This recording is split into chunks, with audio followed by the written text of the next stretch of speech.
They say blood is thicker than water, but what happens when the very people who raised you spend decades whispering that your blood doesn't count? What happens when the family that's supposed to love you unconditionally treats you like a permanent houseguest who's overstayed their welcome? And what happens when legal documents buried in dusty filing cabinets reveal that the child they called not really family was actually chosen to inherit everything they thought belonged to them by birthright? Before we jump back in, tell us where you're tuning in from, and if this story touches you, make sure you're subscribed, because tomorrow I've saved something extra special for you. This is the story of how adoption papers that were meant to make me feel less than family actually proved I was the only one who truly belonged. My name is Sarah Chen. I'm 29 years old and I work as a marketing coordinator for a renewable energy startup here in Phoenix, Arizona. If you've never experienced the desert heat in July, imagine opening an oven door and stepping inside, except the oven is the size of an entire city and there's no escape. But I love it here. I love the way the mountains frame the valley like protective arms. I love the sudden monsoon storms that transform the landscape in minutes. And I love the fact that in a place where everything is supposed to be harsh and unforgiving, I've managed to build something that feels like home. I've been living in Tempe for the past 6 years, in a small apartment complex near the ASU campus, where the rent is reasonable, and the neighbors are mostly graduate students who keep to themselves. My apartment overlooks a courtyard with palm trees and a pool that's too small for serious swimming, but perfect for floating on summer evenings when the temperature finally drops below triple digits. It's not much, but it's mine. Every piece of furniture, every plant on the windowsill, every book on the shelves, I chose it myself. I paid for it myself. I earned it myself. That matters when you've spent most of your life being reminded that everything around you was a gift, a charity, a generous act of kindness that could be revoked at any moment if you didn't show proper gratitude. I was adopted when I was 3 years old by the Martinez family. Robert and Linda Martinez had been trying to have children for years before they decided to adopt, and then, 2 years after they brought me home, Linda discovered she was pregnant with Jessica. Suddenly, the family was complete in a way that apparently hadn't been possible when it was just me. Robert Martinez built his fortune in real estate development, starting as a construction contractor in the 1980s and gradually expanding into commercial property development throughout the Phoenix metro area. If you've driven through downtown Phoenix or Scottsdale in the past 20 years, you've probably seen his work. Glass office buildings with desert landscaping, shopping centers with red tile roofs and fountain courtyards, residential developments with names like Desert Springs and Copper Canyon that promise luxury living in harmony with the natural beauty of the Sonoran Desert. Linda Martinez had been a high school English teacher before she married Robert, but once the business started growing, she transitioned into managing the family's charitable foundation. The Martinez Foundation focuses on education initiatives and scholarship programs for underprivileged youth. On paper, it's beautiful. In practice, it's mostly Linda hosting charity galas at the country club and writing checks that make the family look generous while providing excellent tax benefits. I grew up in their world but never quite of their world. The house in Scottsdale was a sprawling single-story Adobe-style home with a red tile roof, arched doorways and a backyard that featured a pool, a guest house and desert landscaping that required a full-time gardener to maintain. My bedroom was in what they called the East Wing, though calling it a wing made it sound more grand than it was. It was really just the hallway that led to the guest rooms and Robert's home office, physically separated from the main family living areas by the kitchen and dining room. Jessica's room was in the main part of the house, next to the master suite with windows that looked out over the pool and the carefully maintained desert garden. My windows faced the neighbor's wall and the service entrance where the landscaping trucks parked. The message was subtle but consistent. I was part of the family but not the same part as everyone else. Growing up, I learned to be useful. I was the one who remembered everyone's birthdays and made sure cards were sent on time. I was the one who helped Linda prepare for dinner parties, setting tables and arranging flowers and making sure the guest bathroom was stocked with the good hand towels.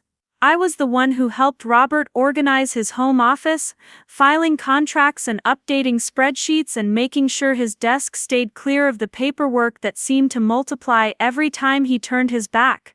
I was the one who tutored Jessica in math when she was struggling in middle school, who helped her with college applications when she couldn't decide between majors, who covered for her when she stayed out past curfew and came home smelling like beer and bad decisions. I told myself it was normal. Every family has different roles, different responsibilities. Some people are the stars, and some people are the stage crew. I was good at being stage crew. I was reliable, I was helpful, I was grateful. I never caused problems or demanded attention or made anyone's life more complicated. I just existed quietly in the background, making sure everything ran smoothly for the people who really mattered. When I graduated high school, I was accepted to Arizona State University with a partial academic scholarship. It wasn't enough to cover everything, but I'd been working part-time jobs since I was 16 and had managed to save enough to cover the difference.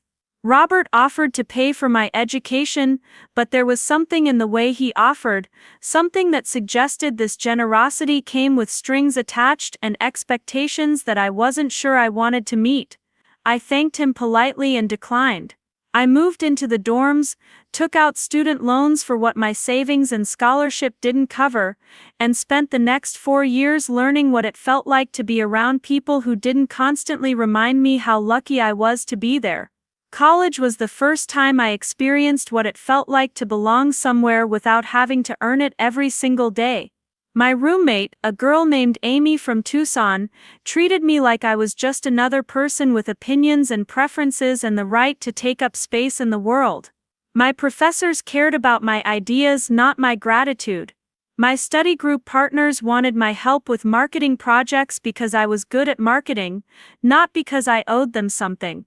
It was revelatory. After graduation, I moved into my apartment in Tempe and started working at the renewable energy company. The job was perfect for me. I got to create marketing campaigns for solar panel installations and wind energy projects, work that felt meaningful and aligned with my values. My boss, a woman named Dr. Patricia Williams, who'd started the company after spending 20 years as an environmental engineer, treated me like a valuable team member whose contributions mattered. For the first time in my adult life, I felt like I was building something that was entirely my own. I stayed in touch with the Martinez family, of course. I attended the obligatory holiday dinners and birthday celebrations. I sent thank you notes for Christmas gifts and called Linda on Mother's Day. I maintained the relationship with the same careful attention I'd always given to family obligations, but from a comfortable distance that allowed me to breathe. Jessica graduated from ASU 2 years after me with a business degree and immediately joined Martinez Real Estate Development as a project coordinator. Preparing and narrating this story took us a lot of time, so if you are enjoying it, subscribe to our channel. It means a lot to us.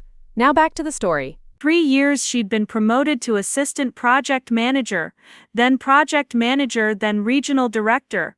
Last month, at the age of 27, she was named vice president of development, a position that put her in line to eventually take over the entire company. Her rise through the company was meteoric, impressive, and absolutely predictable.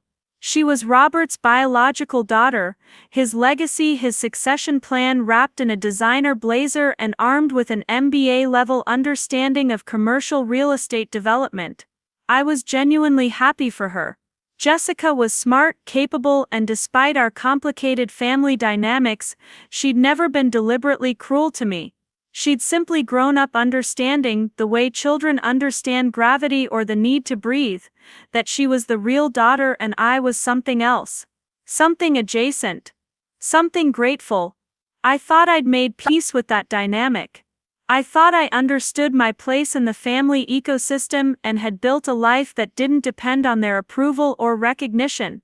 I thought I was fine with being the adopted daughter who sent birthday cards and showed up for holidays and never asked for anything more than basic courtesy. I was wrong. The moment that changed everything happened on a Saturday afternoon in mid-July. The Martinez Foundation was hosting their annual scholarship gala at the Scottsdale Community Center, a beautiful venue with floor-to-ceiling windows that looked out over the McDowell Mountains and a ballroom that could accommodate 300 guests for dinner and dancing. I hadn't planned to attend. These events were always a delicate balance of feeling simultaneously invisible and on display, navigating conversations with people who knew exactly who I was in relation to the Martinez family and treated me accordingly. But Linda had called the week before and asked in that particular tone that made declining feel unnecessarily complicated, if I would help with registration and guest management. She needed someone reliable, she said, someone who understood how these events worked and could handle the logistics without making it look like work. Someone who could smile at donors and make them feel welcome while keeping track of seating arrangements and dietary restrictions and auction bid sheets.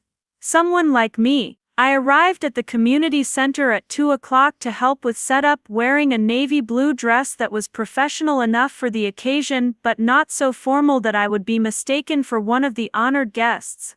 The ballroom was already transforming under the direction of the event planner, a efficient woman named Carol who'd been coordinating Martinez Foundation events for years. Round tables covered in cream-colored linens were arranged throughout the space, each centerpiece featuring white roses and greenery arranged around small LED lights that would create a warm glow once the sun set. The stage at the front of the room held a podium flanked by large screens that would display photos of scholarship recipients and information about the foundation's work throughout the evening. I spent the afternoon setting up the registration table, organizing name tags alphabetically, and making sure the auction display tables were properly arranged with bid sheets and information cards. It was familiar work, the kind of behind-the-scenes coordination I'd been doing for family events since I was old enough to understand the difference between dinner forks and salad forks. By 5 o'clock, guests were beginning to arrive. Local business leaders, longtime supporters of the foundation, families of current and former scholarship recipients, and various members of Phoenix's philanthropic community filled the ballroom with the kind of polite conversation and carefully modulated laughter that characterizes charity events across America. I was stationed at the registration table, checking names against the guest list and directing people toward the cocktail area when I noticed two women standing near the silent auction tables, their voices low but their body language suggesting intense conversation. I recognized them both. Janet Morrison, who'd served on the foundation board for nearly a decade, and Patricia Valdez, whose family had been friends with the Martinez family since before I was adopted. They were both in their 60s, both women who'd spent their adult lives moving through Phoenix's social circles with the confidence that comes from inherited wealth and inherited position. I wasn't intentionally eavesdropping. I was simply doing my job, managing the flow of arriving guests and trying to solve a seating chart crisis involving a last-minute dietary restriction when fragments of their conversation drifted over to the registration table. "Of course they're proud of Jessica," Janet was saying, her voice carrying the particular tone that women of her generation used when they were about to say something they considered both obvious and slightly scandalous. "She's family, real family." Patricia nodded, adjusting the clasp on her pearl necklace. "Linda's done such a wonderful job with her.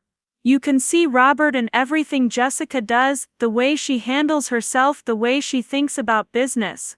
It's in her blood." "Exactly," Janet replied. "And speaking of blood, I notice Sarah's here tonight, still helping out with these events." "Well," Patricia said, her voice dropping slightly, "she's certainly dedicated, but it's not the same thing, is it? Being grateful for opportunities and actually belonging somewhere. She'll always be the adopted one." I felt something cold settle in my stomach, but I kept my hands steady as I continued checking names against the guest list. This wasn't the first time I'd overheard variations of this conversation. In a community as small and interconnected as Phoenix's charitable giving circle, people had opinions about family dynamics and weren't always careful about who might be listening when they shared them. Robert and Linda have been so generous, Janet continued, taking in that little girl and giving her every advantage. But now that Jessica's really coming into her own, well, it's nice to see the family business staying in the family, if you know what I mean. The way it should be, Patricia agreed. There's something to be said for bloodlines, for keeping family legacies intact. Jessica will carry on what Robert built because it's hers by right, not by circumstance. I finished checking in. The guest, who'd been waiting patiently while I processed this conversation, handed him his name tag with a smile that felt like it might crack my face and directed him toward the bar. Then I excused myself from the registration table and walked quickly toward the ladies' room, my heels clicking against the polished concrete floor with a rhythm that matched my accelerated heartbeat. In the bathroom, I stood in front of the mirror and tried to understand why this particular version of a conversation I'd heard dozens of times felt different. Why the words "not by circumstance" seemed to echo in my head with a weight they'd never carried before. I'd spent my entire adult life accepting that my place in the Martinez family was defined by gratitude rather than entitlement. I'd built my identity around being the adopted daughter who understood her role and never asked for more than was freely offered. I'd convinced myself that this was mature, healthy, realistic. But standing in that bathroom looking at my reflection in the unforgiving fluorescent light, I realized that somewhere deep down I'd always believed that if I was good enough, helpful enough, grateful enough, the distinction between real family and adopted family would eventually fade away. I'd believed that love could erase the difference between blood and choice. I'd been wrong about that too. The rest of the evening passed in a haze of automatic politeness. I smiled at guests, managed seating arrangements, helped coordinate the auction, and applauded appropriately when Linda gave her speech about the importance of education and opportunity, and when Jessica was introduced as the new vice president of Martinez Real Estate Development, and when Robert talked about family legacy and the responsibility that comes with success. I performed my role perfectly, the way I'd been trained to do since I was 3 years old. But something had shifted. Something had broken loose from its moorings and was floating free in my consciousness, demanding attention I'd spent years refusing to give it. When the evening finally ended and the last guests had been thanked and ushered toward the exit, I helped Carol and her team break down the registration table and load decorations into the event planning company's van. Linda thanked me for my help the same way she always did, with warmth that felt genuine but somehow never quite reached the level of intimacy reserved for immediate family. Robert was discussing business with a potential investor, and Jessica was surrounded by a group of young professionals who wanted to congratulate her on her promotion and probably position themselves for future networking opportunities. I said goodbye to Linda, waved to Robert across the room, and caught Jessica's eye long enough to smile and give her a thumbs up that she returned with a grateful grin. Then I walked to my car alone, drove home to my apartment in Tampa alone, and sat on my couch with a glass of wine and a growing sense that I'd been performing in a play without ever reading the entire script. That night I couldn't sleep. I kept thinking about Patricia Valdezer's words, "There's something to be said for bloodlines, for keeping family legacies intact." I kept thinking about the casual certainty with which she'd dismissed my 26 years of family membership as gratitude rather than belonging. I kept thinking about the fact that in all my years of helping with Martinez Foundation events, Martinez real estate development projects, and Martinez family celebrations, I'd never once been told I had any real stake in what I was helping to build. At 2 a.m, I opened my laptop and typed a question into the search engine: do adopted children have inheritance rights in Arizona? The answer was immediate and unequivocal. In Arizona, legally adopted children have the same inheritance rights as biological children unless specifically excluded by will or trust document. I stared at the screen for a long time, processing the implications of information I'd never thought to seek before. The next morning I made a decision that would change everything. I was going to find my adoption papers. Finding my adoption papers turned out to be more complicated than I'd anticipated. I'd assumed they would be filed somewhere in the Maricopa County Courthouse, neatly organized in a folder marked with my name and adoption date. What I discovered instead was a bureaucratic maze that required patience, persistence, and a level of determination I hadn't known I possessed. Monday morning I called in sick to work and drove downtown to the Maricopa County Superior Court. The courthouse is a massive complex of connected buildings that sprawls across several city blocks with multiple entrances and a directory system that seems designed to confuse rather than clarify. After 20 minutes of wandering through corridors that all looked identical, I finally found the Family Court Division and approached the information desk. The clerk, a middle-aged woman with graying hair and the patient expression of someone who'd answered the same questions thousands of times, listened to my request with polite attention. I needed to access my adoption records, I explained. I was adopted in 1997, I was 29 years old, and I had legitimate reasons for needing to review the original documentation. She handed me a form printed on pale yellow paper and pointed toward a row of uncomfortable-looking chairs near the windows. Adult adoptee records request, she explained, required notarized identification, proof of current address, and a processing fee of $45. The turnaround time was typically 2 to 3 weeks, assuming the records were readily accessible and hadn't been sealed or transferred to a different jurisdiction. 2 to 3 weeks felt like an eternity when I'd spent the entire weekend consumed by questions I'd never thought to ask before. But I filled out the form, paid the fee, and submitted everything with the kind of meticulous attention to detail that comes from years of managing other people's important paperwork. The clerk stamped my receipt and gave me a case number to use when calling for updates. She also mentioned almost as an afterthought that if I had any family members who might have retained copies of the original documents, that could expedite the process significantly. Family members who might have retained copies. The irony wasn't lost on me. I spent Tuesday morning debating whether to call Linda and ask directly about the adoption papers. We'd never discussed the specifics of my adoption beyond the basic narrative I'd grown up with. Robert and Linda had wanted children, they'd struggled with fertility, they'd decided to adopt, they'd chosen me from among many possibilities because something about my 3-year-old self had appealed to them. It was a story that positioned my adoption as a happy ending rather than a legal transaction, which I'd always appreciated. But now I needed facts, not feelings, and I wasn't sure how to ask for one without seeming to reject the other. Wednesday morning I decided to take a different approach. Instead of calling Linda, I drove to the offices of Patterson, Chen & Associates, the law firm that had handled various legal matters for the Martinez family over the years. I'd met William Patterson at several family events, and he'd always struck me as the kind of lawyer who maintained meticulous records and treated client confidentiality as both a professional obligation and a personal virtue. His office was located in a glass tower in downtown Phoenix with a view of the mountains that probably cost extra in rent but provided the kind of impressive backdrop that clients expected from a successful legal practice. The receptionist, a young man with carefully styled hair and a telephone manner that suggested extensive customer service training, listened to my request with the appropriate level of professional interest.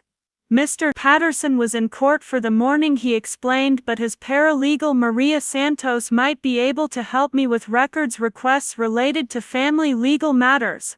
Would I like to schedule an appointment for later in the week? I would. Thursday afternoon I sat across from Maria Santos in a conference room that smelled like fresh coffee and expensive furniture polish. Maria was probably in her 40s with graying black hair pulled back in a neat bun and the kind of competent efficiency that made me understand why lawyers relied on paralegals to keep their practices running smoothly. She'd pulled the Martinez family file before our meeting, she explained, and had reviewed the documents that might be relevant to my inquiry. Unfortunately, the law firm had only handled the finalization paperwork for my adoption, not the initial placement or the detailed legal arrangements. For comprehensive records, I would need to contact either the adoption agency that had facilitated my placement or the court system that had finalized the legal process. However, she said, sliding a manila folder across the table, there were a few documents in the family file that might be helpful for my research. Inside the folder were photocopies of 3 documents. The first was the final adoption decree dated August 15, 1997 that legally changed my name from Sarah Chen Lee to Sarah Chen Martinez and granted Robert and Linda Martinez full parental rights and responsibilities. The second was a certificate of adoption issued by the state of Arizona that would allow me to obtain an amended birth certificate if I ever needed one. The third document made me sit back in my chair and read it twice to make sure I was understanding it correctly. It was a letter typed on letterhead from Morrison, Williams and Bradley LLP dated August 10, 1997 and addressed to William Patterson. The subject line read Chen Martinez Adoption Testamentary Trust Provisions. The letter was brief and technical, but the relevant section was clear enough for anyone to understand. Please be advised that the attached testamentary trust documentation includes specific provisions related to the adopted minor child Sarah Chen Lee upon legal finalization of adoption proceedings. As discussed, these provisions are to remain confidential until such time as the trust becomes active or the beneficiary reaches the age of majority and requests disclosure.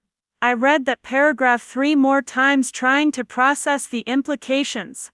There was a trust that included provisions specifically related to me. It had been created at the time of my adoption more than 25 years ago. And according to this letter, I had the right to request disclosure of those provisions because I was over the age of majority. Maria Santos was watching my reaction with the kind of professional interest that suggested she'd seen people discover unexpected legal documents before. "Is this helpful?" she asked, "or would you like me to research whether Mr. Patterson has any additional records related to this trust?" "I would like you to research everything," I said, my voice steadier than I felt. "I would like to know exactly what provisions were made for me when they were made and why I was never told about them." She nodded and made notes in a legal pad with handwriting that was probably illegible to anyone except other legal professionals. "Mr. Patterson should be able to provide more information when he returns from court," she said. "Would Friday morning work for a follow-up appointment?" Friday morning would work perfectly. I left the law office with photocopies of the 3 documents and a growing sense that the story I'd been told about my adoption was incomplete in ways I was only beginning to understand. I drove home through Phoenix traffic that seemed unusually aggressive even by local standards, my mind racing through possibilities and implications and questions I hadn't known I needed to ask. Back in my apartment, I spread the documents across my dining table and studied them with the kind of focus I usually reserve for marketing campaign analysis. The adoption decree was straightforward legal language that accomplished exactly what it was supposed to accomplish. The certificate of adoption was a bureaucratic formality that would allow me to navigate future situations requiring proof of legal family relationship. But the letter about the testamentary trust was something else entirely. It suggested a level of advanced planning and legal sophistication that didn't match the narrative I'd grown up with about my adoption being a spontaneous decision driven by Robert and Linda's desire to provide a loving home for a child who needed one. Testamentary trusts were created by people who had significant assets to protect and distribute. They were legal instruments that required careful thought about beneficiaries' contingencies and long-term financial planning. They weren't typically associated with adoption proceedings unless the adopting family had substantial wealth and specific ideas about how that wealth should be managed across generations. I opened my laptop and spent the next several hours researching Arizona trust law, testamentary trust structures, and the legal rights of beneficiaries to obtain information about trusts that named them as recipients of future distributions. What I learned was both encouraging and frustrating. Arizona law generally supported the principle that beneficiaries had the right to reasonable information about trusts that affected them. However, the specific mechanisms for obtaining that information varied depending on how the trust was structured, who was serving as trustee, and whether the trust was currently active or dormant. Most importantly, I learned that some trusts included specific provisions about when and how beneficiaries could be informed about their potential inheritance. These provisions were often designed to protect young beneficiaries from making poor financial decisions based on expectations of future wealth, but they could also be used to maintain family control over information that might affect family dynamics. In other words, it was entirely possible that there were legal documents somewhere that outlined my financial relationship to the Martinez family, and it was equally possible that Robert and Linda had legitimate legal grounds for not discussing those documents with me. The question was whether I had legal grounds for demanding access to them. Friday morning, I arrived at William Patterson's office 15 minutes early and spent the time in the lobby reviewing the notes I'd made during my research. I wanted to ask informed questions and demonstrate that I understood the legal complexities involved in whatever I might be requesting. William Patterson was a man in his early 60s with silver hair and the kind of expensive eyeglasses that suggested both success and attention to detail. He greeted me warmly with the familiarity that came from years of handling legal matters for people I considered family, and invited me into his private office. His office was exactly what I would have expected from a successful Arizona attorney. Dark wood furniture, law books arranged in floor-to-ceiling shelves, framed diplomas and professional associations, and a large window that provided a panoramic view of the Phoenix skyline. Everything in the room conveyed competence, stability, and discretion. He'd reviewed the documents that Maria had shared with me, he explained, and he'd also located additional files related to my adoption and the associated trust arrangements. However, before he could discuss specific details, he needed to verify my identity and confirm that I understood the legal implications of requesting access to confidential trust information. I provided my driver's license, my social security card, and a recent utility bill that proved my current address. He photocopied everything and placed the copies in a new file folder with my name typed neatly on the tab. Then he opened a much thicker file folder and began explaining what he'd discovered. The Martinez Family Trust had been established in 1995, 2 years before my adoption was finalized. It was a comprehensive estate planning document that addressed business succession, charitable giving, family financial support, and asset distribution upon the death of the trustees. Robert and Linda Martinez were the primary trustees, with provisions for successor trustees if they became incapacitated or deceased. The trust had been amended in August 1997, immediately following my adoption, to include specific provisions related to my status as an adopted family member. These provisions were comprehensive and, according to Mr. Patterson, unusual in their scope and specificity. Under the terms of the amended trust, I was designated as a full beneficiary with rights equal to those of any biological children that Robert and Linda might have in the future. This meant that I was entitled to the same inheritance, the same access to family business interests, and the same consideration in all financial decisions that affected the distribution of family wealth.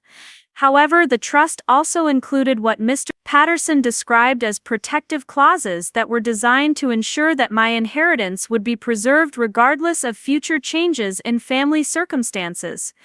These clauses were activated automatically upon my adoption and could not be revoked or modified without my explicit written consent.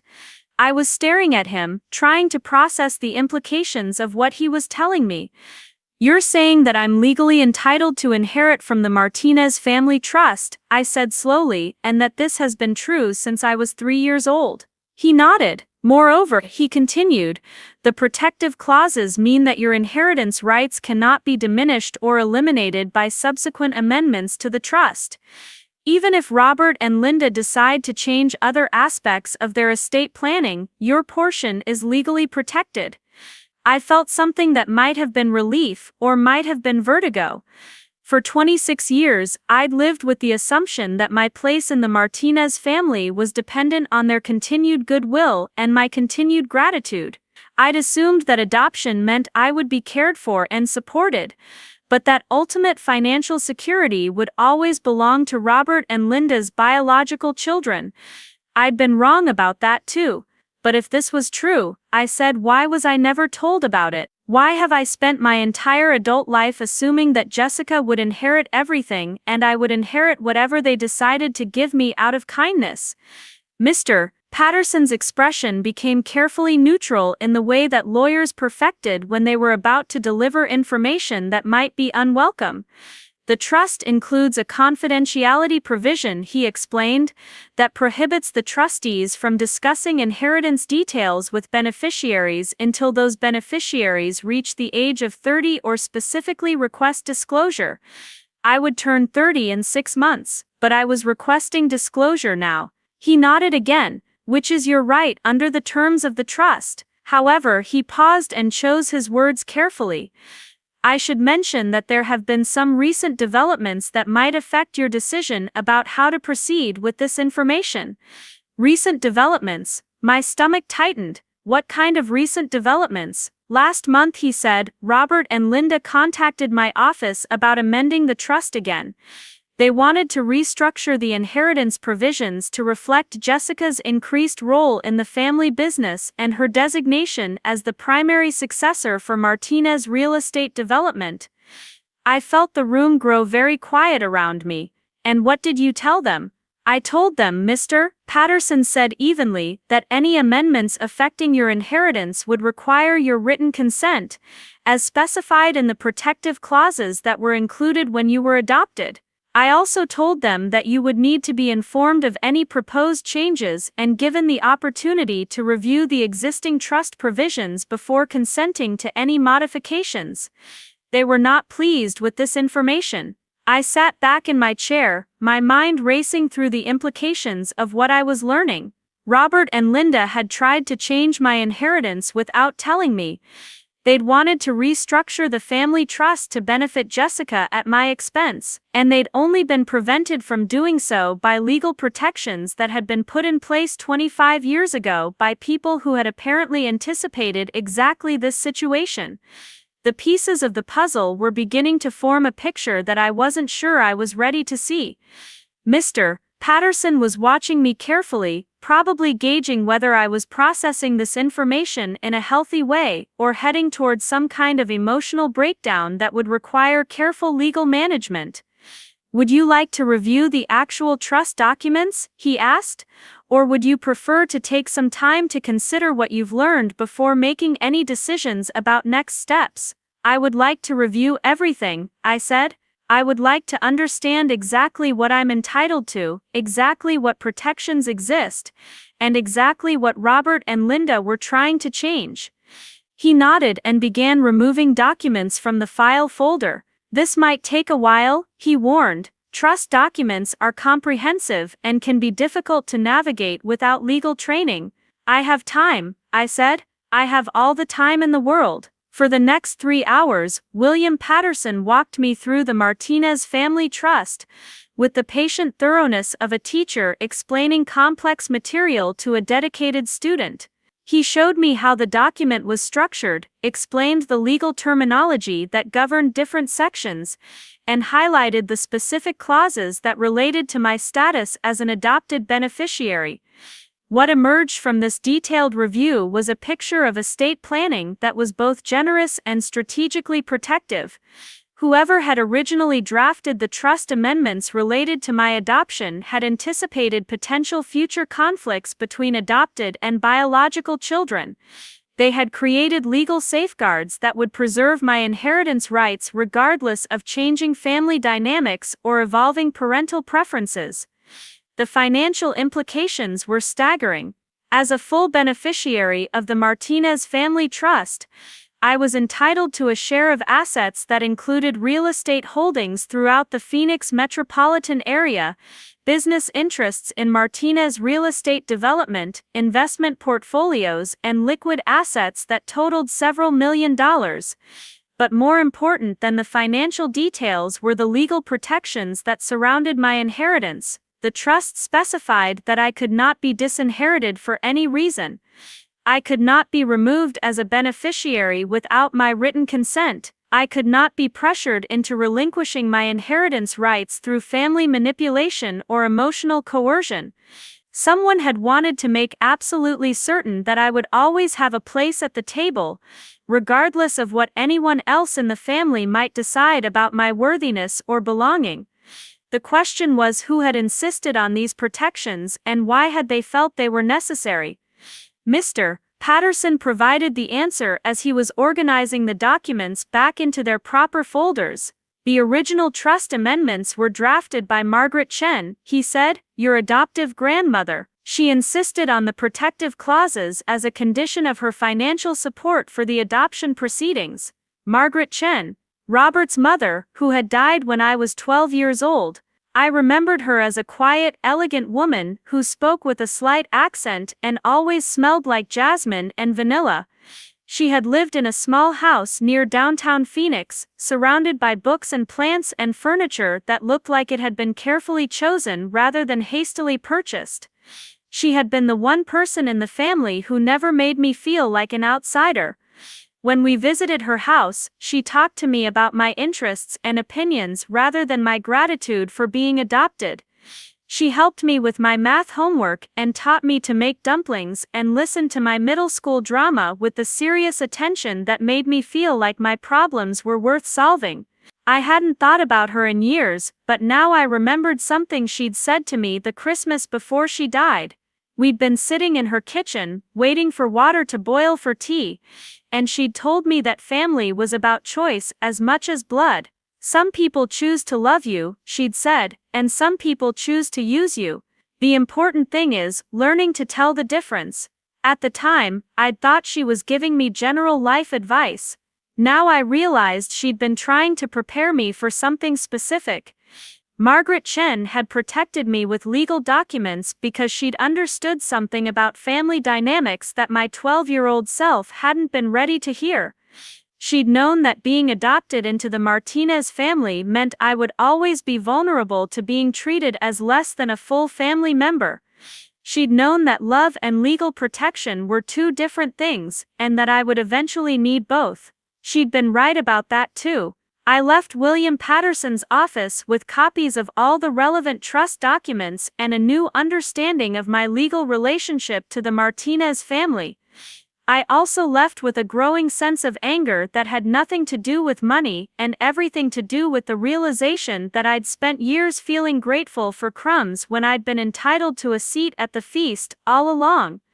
But more than anger, I felt something that might have been relief. For the first time in my adult life, I understood that my place in the Martinez family wasn't dependent on my behavior, my gratitude, or anyone else's continued approval. It was protected by law, secured by documentation, and guaranteed by the foresight of a woman who had loved me enough to anticipate problems I'd never imagined could exist. The question now was what I was going to do with this information. That evening, I sat in my apartment with the trust documents spread across my coffee table, trying to understand how my life had changed in the space of a single afternoon. Everything looked the same. My furniture, my plants, my view of the courtyard pool, but something fundamental had shifted in my understanding of who I was and where I belonged. I thought about calling Linda and asking why they'd never told me about the trust. I thought about confronting Robert about his recent attempt to modify my inheritance. I thought about calling Jessica and asking whether she knew that her promotion to vice president of Martinez Real Estate Development was intended to justify reducing my stake in the family business. Instead, I opened my laptop and began researching something I'd never had reason to investigate before: what happened when someone tried to modify a trust in violation of protective clauses that required beneficiary consent. What I discovered was both sobering and empowering. Trust litigation was complex, expensive, and often resulted in permanent damage to family relationships. But it was also an area of law where documentation mattered more than emotional appeals, where legal protections were typically upheld regardless of family politics, and where people who tried to circumvent established legal agreements usually found themselves facing significant financial and legal consequences. The Martinez family might not think of me as real family, but the law disagreed. And in a dispute between family affection and legal obligation, the law had a tendency to win. I spent the weekend reading everything I could find about trust law, beneficiary rights, and estate planning disputes. I read legal articles and case studies and forum discussions where people shared their experiences with family members who had tried to manipulate inheritance documents for their own benefit. What I learned was that my situation was more common than I'd realized, and that the legal protections Margaret Chen had insisted on were both comprehensive and enforceable. I also learned that I had options for how to proceed, ranging from informal family discussions to formal legal challenges. The choice was mine, and it would depend on what outcome I hoped to achieve. By Sunday evening, I'd made my decision. I was going to fight for what was legally mine, not because I needed the money, but because I needed to understand who I really was in relation to this family. I needed to know whether the love I'd grown up believing in was genuine or conditional. I needed to see what happened when the legal reality conflicted with the family narrative. Most importantly, I needed to honor the protection that Margaret Chen had given me by using it exactly as she'd intended. Monday morning, I called William Patterson's office and scheduled another appointment. I wanted to discuss my options for enforcing the protective clauses in the trust. I wanted to understand what would happen if I formally refused to consent to the modifications that Robert and Linda had requested. I wanted to claim my inheritance not just as a financial asset but as proof that I belonged somewhere in the world without having to earn it every single day. The war for my identity was about to begin, and for the first time in my life, I was confident about which side would win. The days following my discovery of the trust documents felt like living in a parallel universe where everything looked the same but nothing meant what I'd thought it meant. I went to work, responded to emails, attended meetings about solar panel marketing campaigns, and maintained the routine of my normal life while processing the reality that my entire understanding of my place in the world had been fundamentally incorrect. Tuesday morning brought an unexpected phone call from Linda. I was sitting at my desk, reviewing analytics for our latest wind energy project, when my phone rang with her name on the caller ID.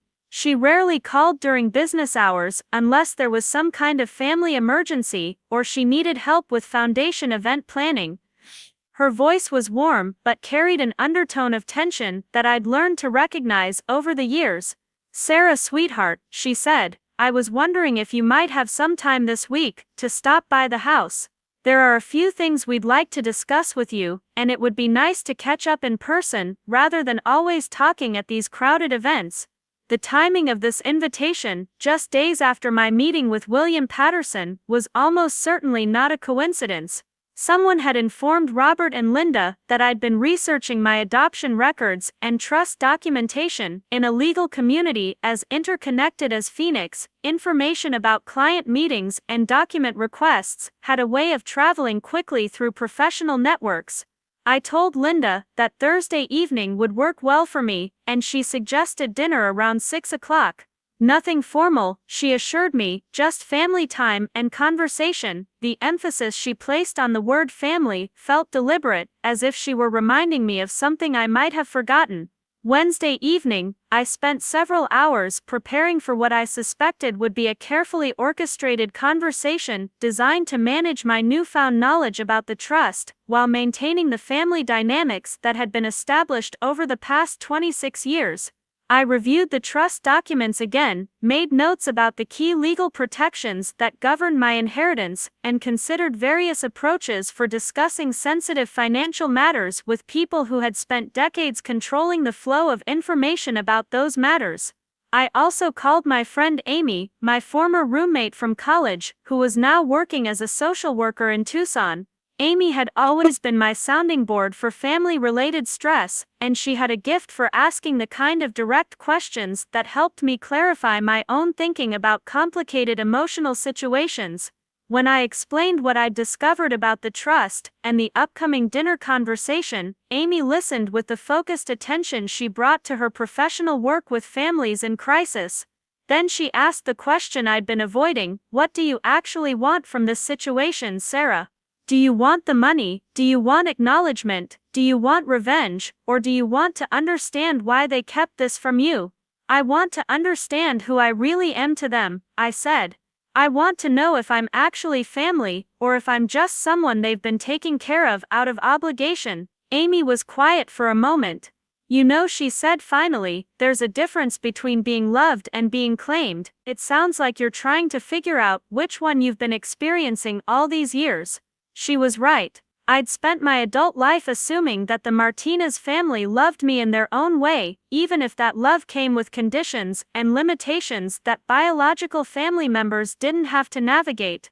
But love and claiming were different things. Love could be conditional, situational, dependent on good behavior and continued gratitude. Claiming was about ownership, belonging, the kind of permanent connection that couldn't be revoked based on disappointment or changing circumstances.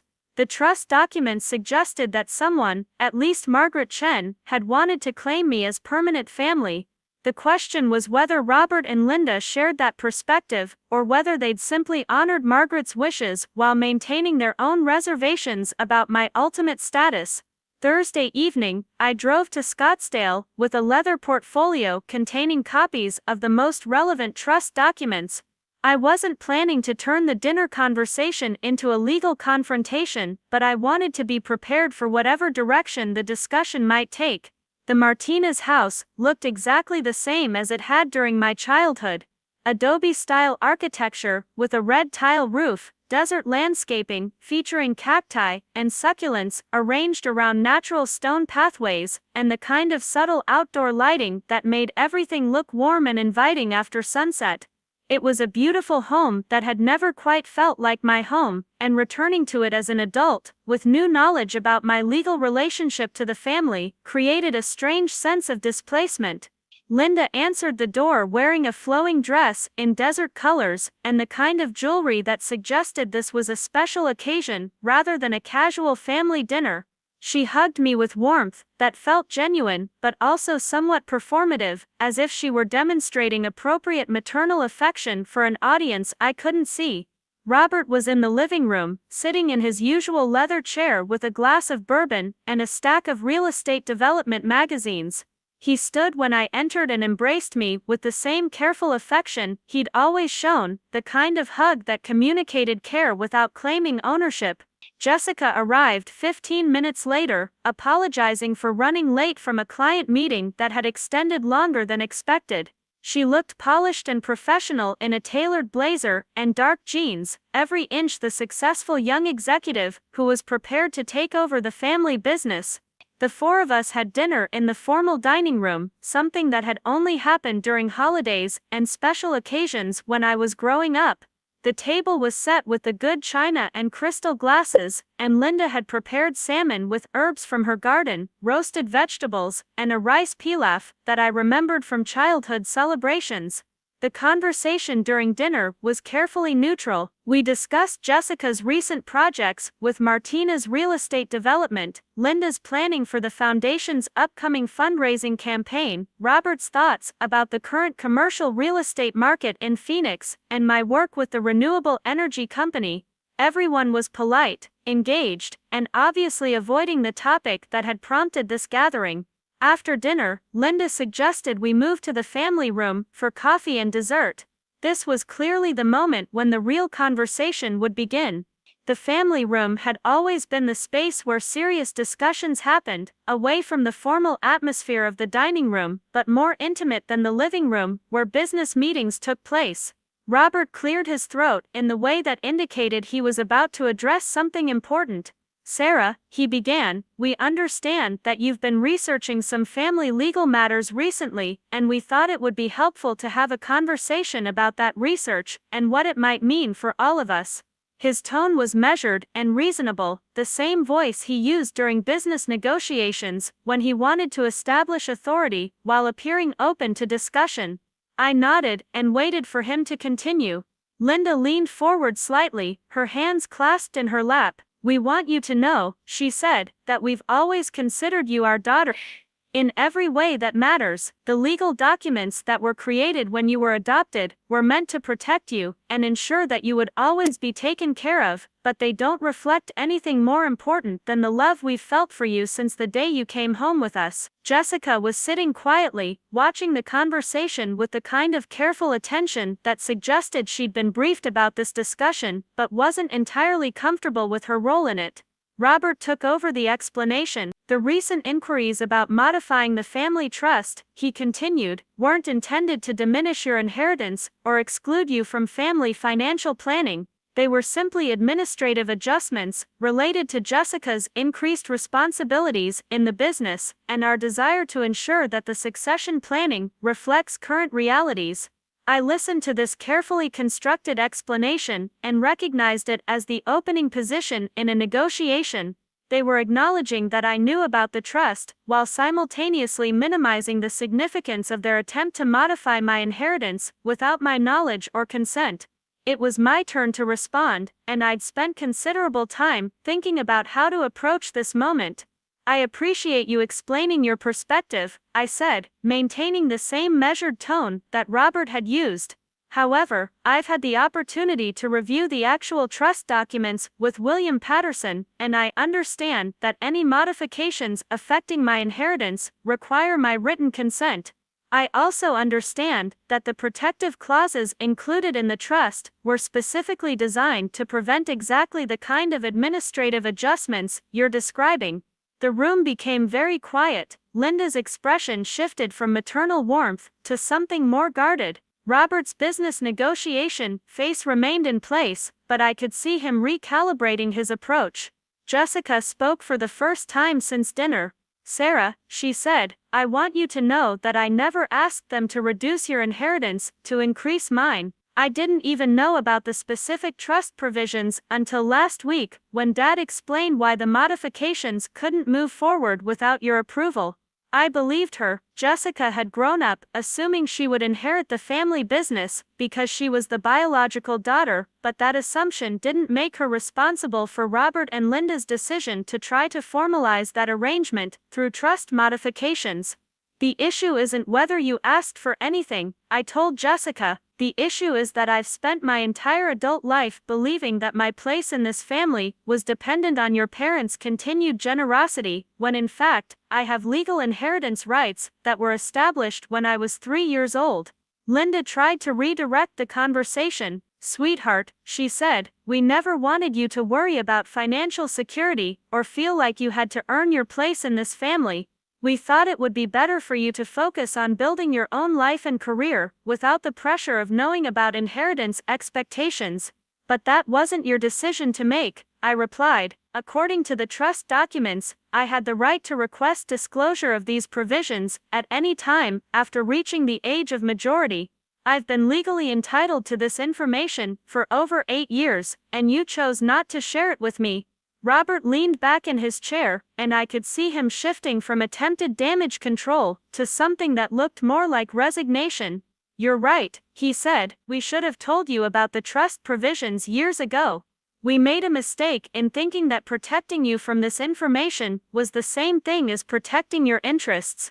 It was the closest thing to an apology I was likely to get, and it represented a significant admission that their approach to managing family information had been problematic. But I wasn't finished with the conversation. "I want to understand something else," I said. "When you decided to try to modify the trust, did you consider discussing it with me first? Did you think about whether I might have opinions about how family assets should be distributed, or whether I might want to be involved in succession planning for the family business?" Linda and Robert exchanged a look that seemed to communicate an entire secondary conversation. Finally, Linda answered. "We assumed," she said slowly, "that you weren't interested in the business, or in being involved in family financial planning. You've built such a successful independent life, and you've never expressed interest in real estate development or working with the foundation in a more formal capacity. You assumed, I repeated. You assumed that I wasn't interested in my own inheritance without ever asking me. You assumed that I didn't want to be involved in family business decisions without ever inviting me to participate. You assumed that independence meant I didn't care about belonging. The silence that followed this statement was heavy with recognition. For the first time in the conversation, I saw something that looked like genuine understanding cross Linda's face. Jessica broke the silence. What do you want to happen now? She asked. Are you planning to fight the trust modifications, or are you willing to discuss some kind of compromise that works for everyone? It was a reasonable question that deserved a thoughtful answer. I'd spent the past week considering exactly what outcome I hoped to achieve from this newfound knowledge about my legal rights. I want 3 things, I said. First, I want complete transparency about all family financial matters that affect my inheritance, no more administrative adjustments or succession planning discussions that happen without my knowledge and input. Second, I want to be involved in decision-making about the family business and foundation in a way that reflects my actual legal status as a full beneficiary, not as an adoptive daughter who should be grateful for whatever role you're willing to give me. I paused to make sure they were following my reasoning. Third, I want acknowledgement that I belong in this family, not because you chose to be generous to an adopted child, but because legal documents created by Margaret Chen established my permanent status as your daughter and heir. I want to be claimed, not just loved conditionally. Robert was nodding slowly, as if he were processing the implications of what I was requesting. These seem like reasonable expectations, he said, but implementing them would require some significant changes in how we've approached family communication and decision-making.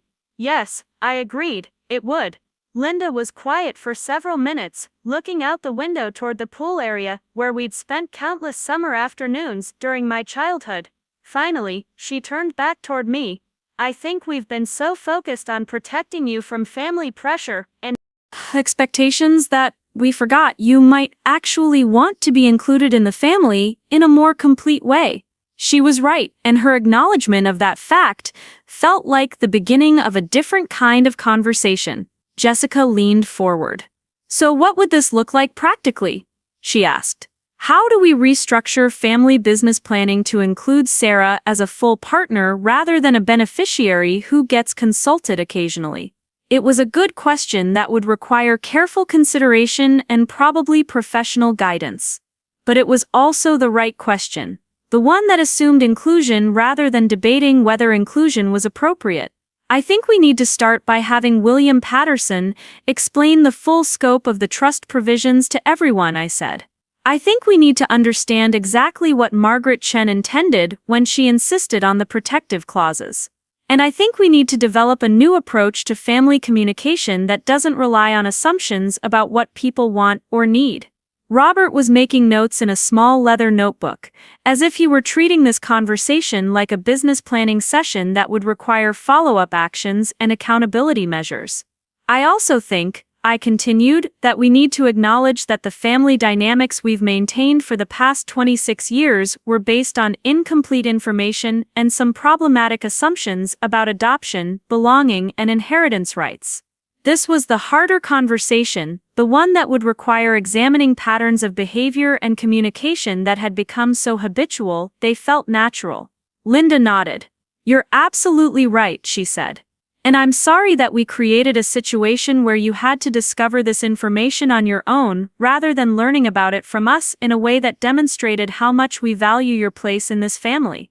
It was an apology that felt genuine and comprehensive, addressing both the practical problems with their approach and the emotional impact of feeling excluded from information that directly affected my life. The conversation continued for another hour, covering practical questions about trust administration, business succession planning, and foundation governance. But the fundamental shift had already happened. I was no longer the adopted daughter who participated in family life at the discretion of the biological family members. I was a legal heir with documented rights and a legitimate voice in family decisions. More importantly, I was someone who had been claimed as permanent family by legal documents created specifically to ensure that changing family dynamics couldn't erode my belonging. As I was preparing to leave, Robert asked if I would be willing to attend a family meeting the following week with William Patterson present to discuss the specific steps for implementing the changes we'd talked about.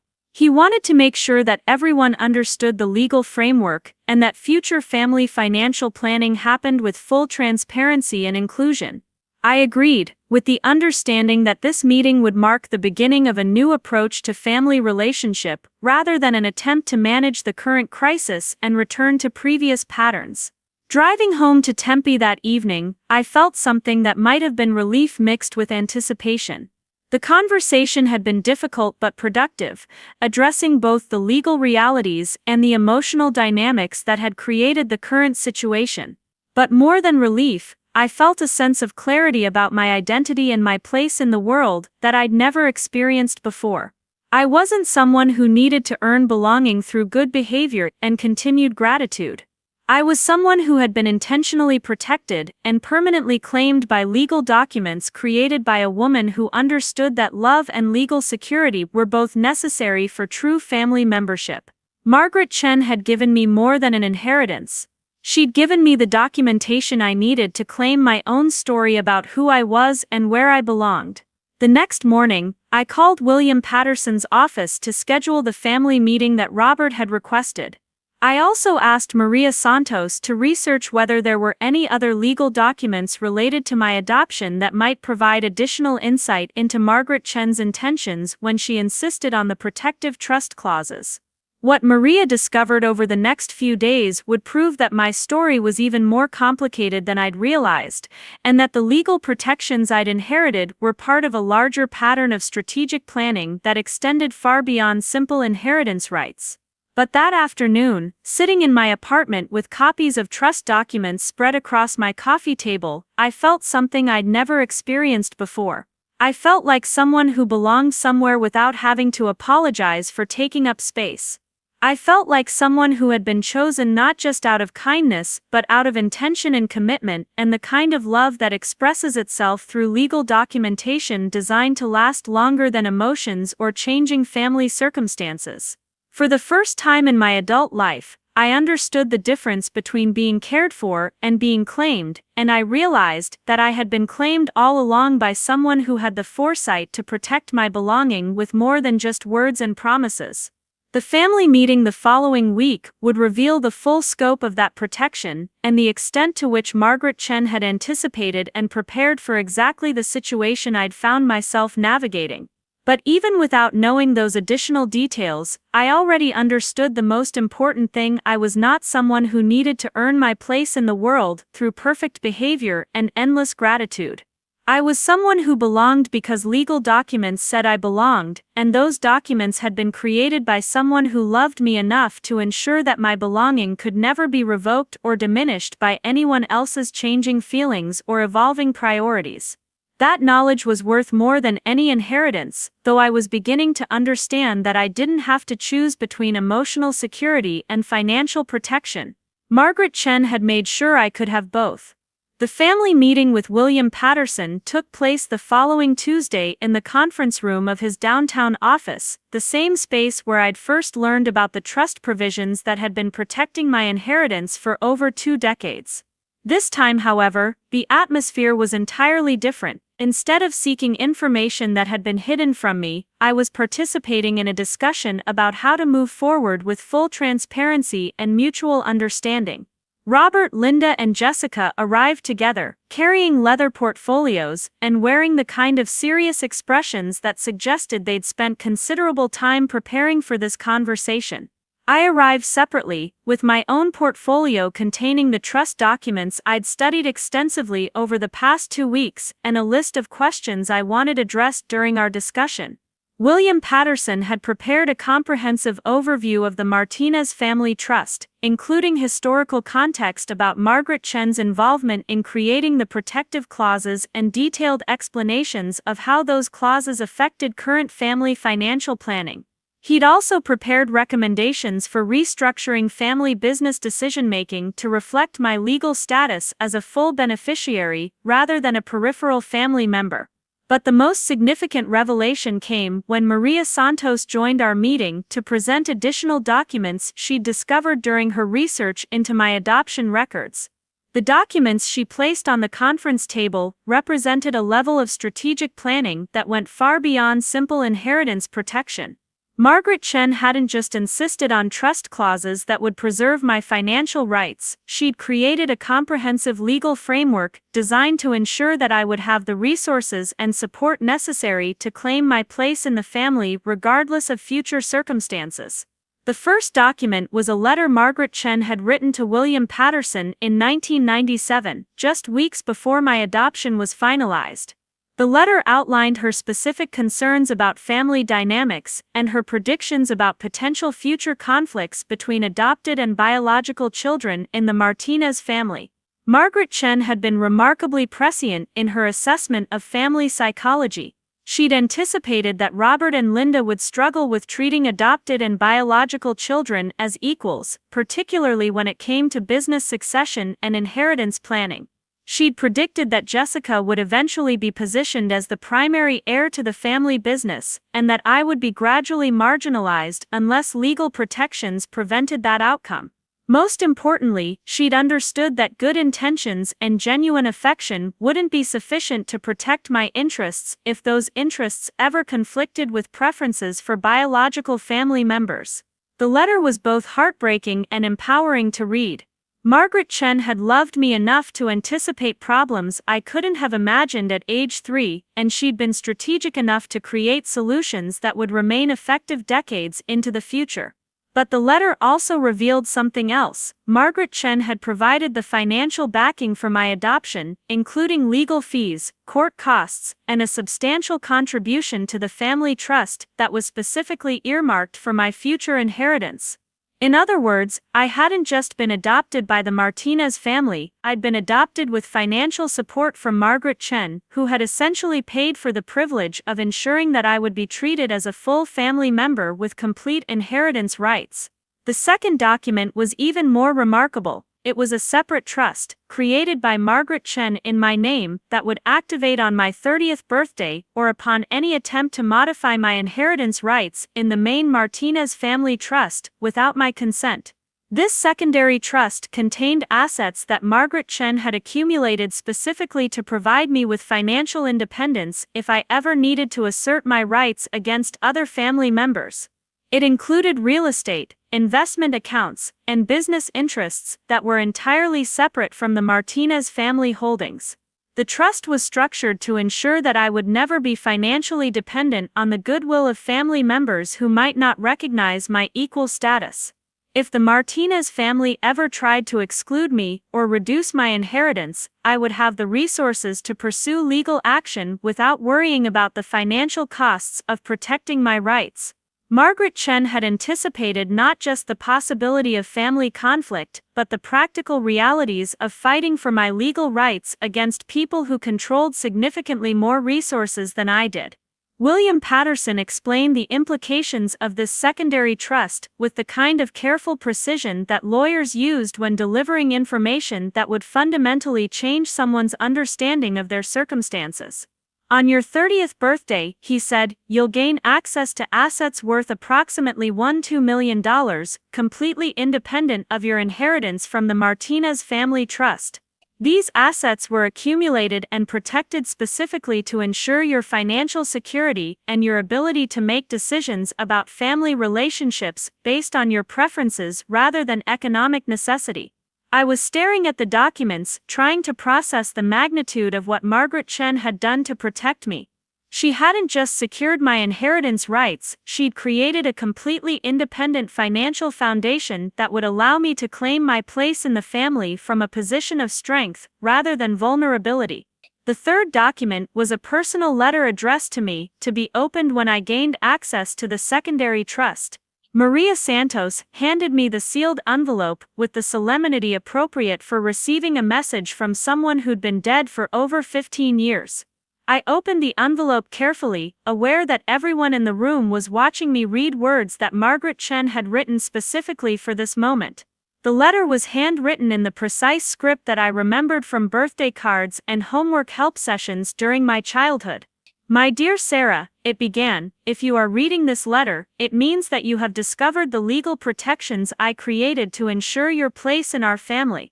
I hope that this discovery came through natural family communication rather than conflict, but I prepared for both possibilities because I understand how complicated family relationships can become when money and succession planning are involved. I want you to know that your adoption was not an act of charity or a solution to someone else's fertility problems. You were chosen because I recognized something special in you during the brief time we spent together before the adoption was finalized. You had a strength and intelligence that reminded me of myself at your age, and I knew that you would need protection and resources to fully develop those qualities in a family that might not always understand them. The financial provisions I created are not gifts that require gratitude. They are recognition of your value and your right to claim space in the world without having to apologize for your existence or earn your belonging through perfect behavior. You deserve to be treated as an equal member of this family, and if that equality is ever questioned or threatened, you now have the resources to insist upon it.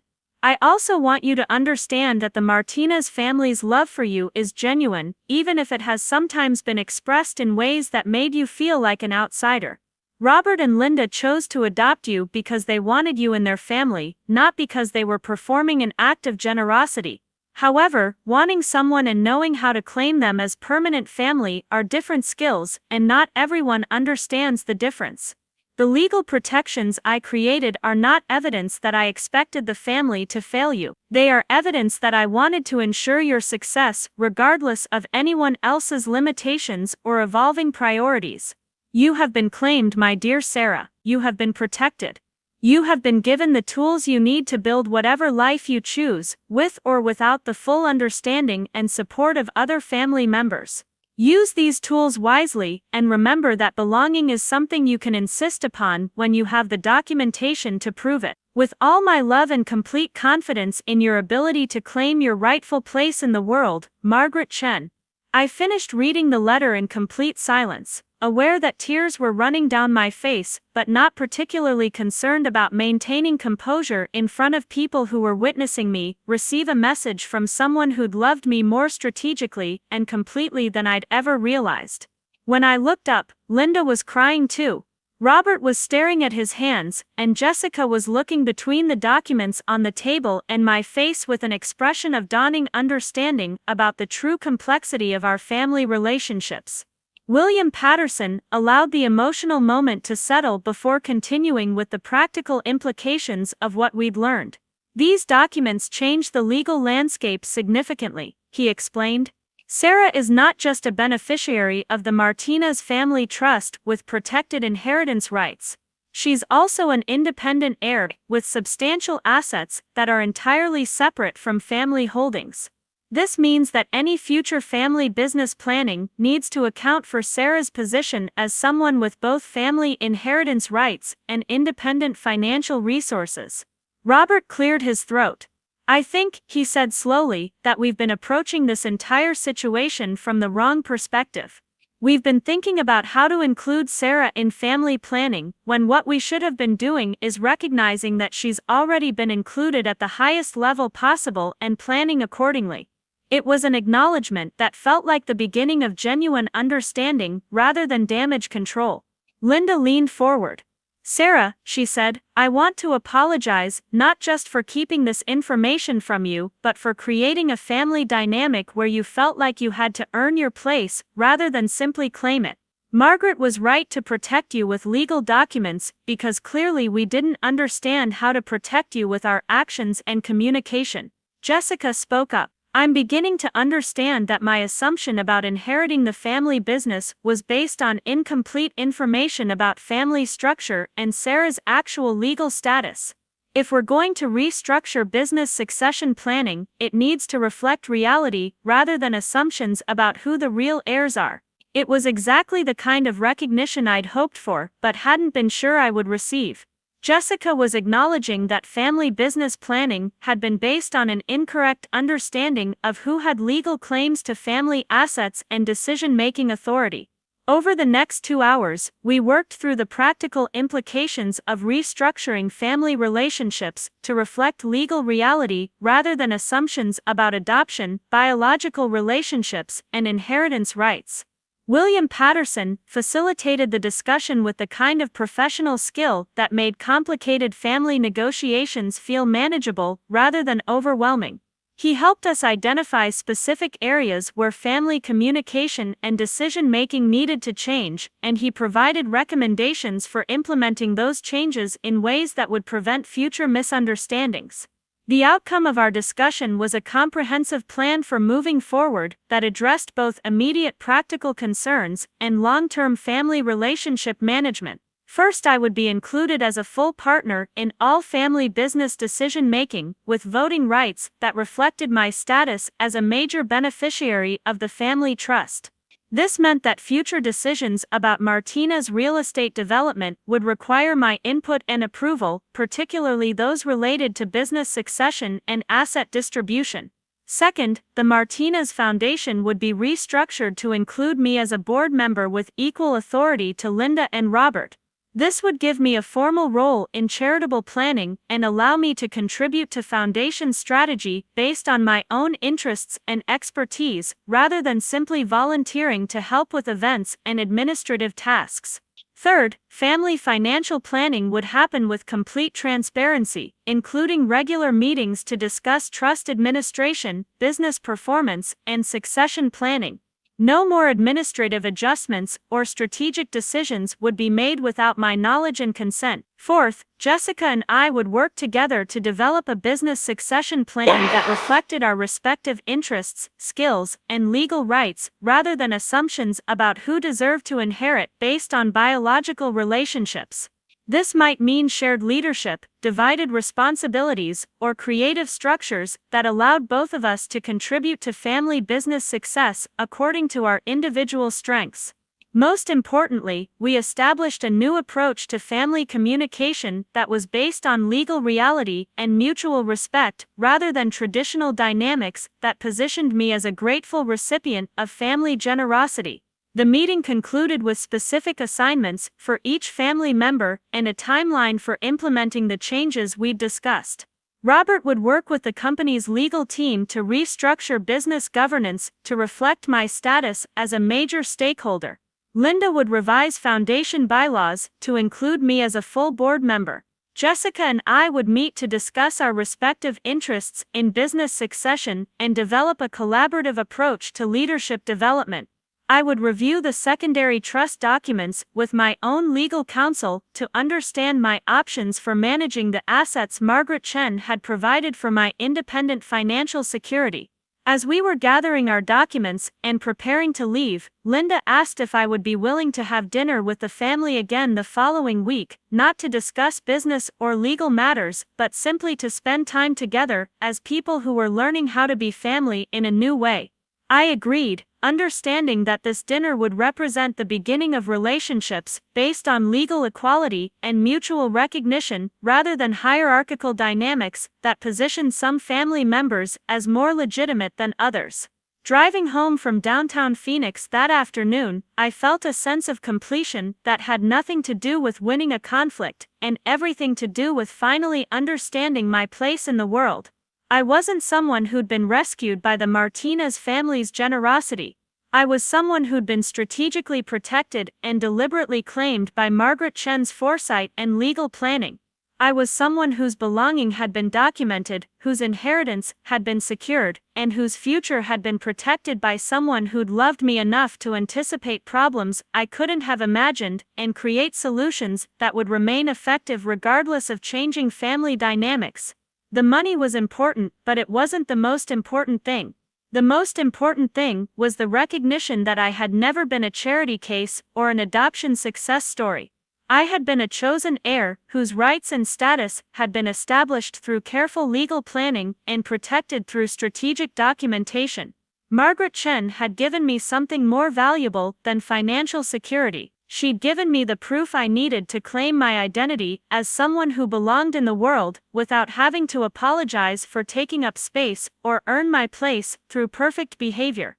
The following week's family dinner was different from any meal we'd shared in the past 26 years.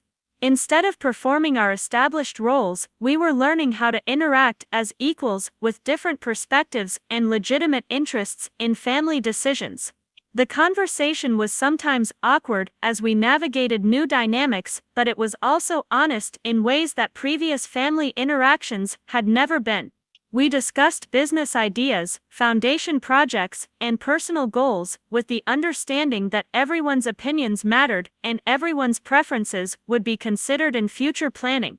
Most importantly, we began developing new patterns of communication that were based on inclusion and transparency rather than protection and assumption. 3 months later, I accepted a position as Vice President of Strategic Development at Martinez Real Estate Development, working alongside Jessica to expand the company into renewable energy projects and sustainable building practices. My background in marketing and my experience with environmental technologies made me an ideal candidate to lead the company's expansion into markets that aligned with both business opportunities and social responsibility. I also joined the Martinez Foundation Board and initiated programs that provided educational support and business mentoring for adopted children aging out of foster care. It was meaningful work that connected my personal experience with my professional skills and family resources. But more than the career opportunities, I valued the recognition that my ideas and contributions were wanted because of their merit rather than tolerated because of family obligation. 6 months later, on my 30th birthday, I gained access to the secondary trust that Margaret Chen had created specifically for my independent financial security. The assets included a small apartment building in downtown Phoenix, a diversified investment portfolio, and a cash reserve that would allow me to pursue any opportunities or adventures that interested me without worrying about financial constraints. I used part of those assets to establish my own foundation focused on supporting adopted children in developing financial literacy and professional skills. It was a way of honoring Margaret Chen's investment in my future while creating opportunities for other adopted children to develop the kinds of resources and protections that she'd ensured I would have. Looking back on the events that led to my discovery of the trust documents and the family restructuring that followed, I understand that the most important transformation wasn't financial or legal, it was personal. I learned the difference between being loved conditionally and being claimed permanently. I learned that belonging could be documented and protected rather than dependent on continued good behavior. I learned that family relationships could be built on legal equality and mutual respect rather than hierarchical dynamics that position some members as more legitimate than others. Margaret Chen had understood something about family psychology and adoption dynamics that took me 26 years to recognize. Love alone wasn't sufficient to guarantee equal treatment or permanent belonging. Legal protections were necessary to ensure that good intentions translated into practical equality, especially when family resources and business succession were involved. She'd also understood that financial independence was necessary for true equality in family relationships. As long as I was dependent on the Martinez family's goodwill for my economic security, I would never be able to assert my rights or preferences without worrying about the potential consequences of disagreement or conflict. The trust documents and legal protections she'd created weren't evidence that she expected the family to fail me. They were evidence that she wanted to ensure my success regardless of anyone else's limitations or evolving priorities. Today, I live in a house I purchased with assets from Margaret Chen's trust, in a neighborhood where I chose to live because I liked the community and the schools, not because I needed to maintain proximity to family members who might need my help or assistance. I work in the family business because I enjoy the challenges and opportunities it provides, not because I need the employment or feel obligated to contribute my skills to family success. Most importantly, I participate in family relationships because I choose to, from a position of strength and independence rather than gratitude and dependency. The whispers about my not being real family stopped the day the legal documents proved that I had been claimed as permanent family by someone with the foresight and resources to make that claiming legally binding. The question of my belonging was settled not by emotional appeals or family sentiment but by documentation that couldn't be argued with or wished away. I learned that being adopted didn't make me less than family. Being adopted by someone who understood the importance of legal protection made me more secure than family members whose belonging was assumed rather than documented and protected. Margaret Chen had given me the greatest gift possible, the ability to claim my place in the world with confidence rather than hope, with legal backing rather than emotional vulnerability, and with the resources necessary to insist upon equal treatment rather than grateful acceptance of whatever consideration others chose to provide. I had been chosen, protected, and claimed in ways that went far beyond adoption papers or family affection. I had been given the tools to insist upon my own belonging, and I'd learned to use those tools with the wisdom and strength that Margaret Chen had seen in me when I was too young to see it in myself. The real test of our restructured family dynamics came 8 months after that pivotal meeting in William Patterson's office, when Robert suffered a mild heart attack that forced him into early retirement from active management of Martina's real estate development. The crisis arrived without warning on a Thursday afternoon in March, transforming what had been careful planning and theoretical discussions about succession into immediate practical necessity.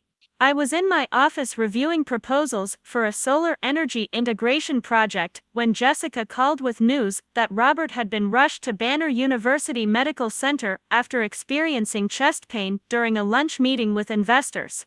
Linda was already at the hospital, and Jessica was leaving immediately to join her. She asked if I could meet them there, and something in her voice suggested this wasn't just a courtesy notification, but a genuine request for family support during a frightening situation. I arrived at the hospital within 30 minutes to find Linda sitting in the cardiac care waiting area, her usual composed elegance replaced by the kind of raw worry that couldn't be managed through social grace or practiced poise. Jessica was beside her, holding her hand and speaking quietly with a doctor who was explaining Robert's condition and the treatment plan that had already been initiated. When Linda saw me, she stood and embraced me with an intensity that felt different from any physical contact we'd shared in the past. This wasn't performative affection designed to demonstrate appropriate maternal warmth. This was genuine need for comfort from someone she trusted to be present during crisis without requiring emotional management or careful explanation. The doctor explained that Robert had experienced a moderate cardiac event that would require several days of hospitalization, followed by significant lifestyle modifications and a reduced workload for at least 6 months. He would recover, but he would need to step back from the demanding schedule and high-stress responsibilities that had characterized his leadership of the family business for the past 3 decades. The implications were immediately clear to everyone in that waiting room. The succession planning that we'd been developing collaboratively over the past several months would need to be implemented immediately rather than gradually. Jessica and I would need to assume leadership responsibilities for Martina's real estate development while Robert recovered, and we would need to do so without the benefit of extended transition periods or the safety net of his continued active involvement. It was the kind of crisis that would test whether our restructured family relationships were based on genuine mutual respect and capability, or whether they were simply theoretical agreements that would collapse under the pressure of actual business necessity and family stress. Over the next few days, while Robert remained in the hospital undergoing cardiac procedures and beginning recovery protocols, Jessica and I effectively ran the company together for the first time. We divided responsibilities based on our respective strengths and the immediate needs of projects that required urgent attention. Jessica handled existing client relationships and ongoing construction projects that required her established expertise in commercial real estate development, I focused on new business development, particularly projects related to sustainable building practices and renewable energy integration that aligned with my background and the company's strategic expansion goals. We met twice daily to coordinate decisions, share information about developments that affected multiple aspects of the business, and ensure that nothing critical fell through the gaps while we were managing an unexpectedly rapid leadership transition. What surprised me most about this experience wasn't the business complexity or the stress of managing substantial responsibilities without extensive preparation. What surprised me was how naturally Jessica and I worked together when we approached our collaboration as equal partners with complementary skills rather than competitors for limited recognition and authority. We disagreed frequently about strategy, priorities, and implementation approaches. But those disagreements were productive rather than destructive because they were grounded in mutual respect for each other's expertise and genuine interest in finding the best solutions for the business rather than winning arguments or establishing dominance. On the 5th day after Robert's heart attack, Jessica and I were working late in the company's conference room, reviewing financial projections and discussing how to handle an upcoming presentation to investors who needed reassurance that the company's leadership transition wouldn't disrupt ongoing projects or compromise business stability.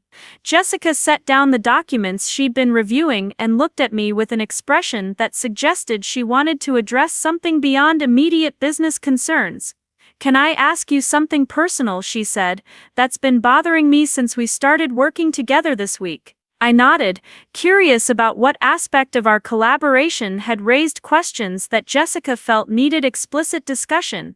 "Do you resent me?" she asked. "For all the years when I got preferential treatment and you were positioned as the helper who should be grateful for whatever role the family was willing to give you? Because if you do, I would understand that resentment, and I think we should talk about it rather than pretending it doesn't exist." It was a remarkably direct question that demonstrated more emotional intelligence and willingness to address difficult family dynamics than I'd previously given Jessica credit for possessing. I considered my answer carefully, wanting to respond with honesty rather than politeness or strategic deflection. "I don't resent you," I said finally. "I resented the assumptions that positioned you as the real heir and me as the adopted child who should be grateful for inclusion. But those assumptions weren't your fault, and they weren't choices you made. They were family dynamics that we both grew up accepting because we didn't know enough to question them." Jessica nodded slowly.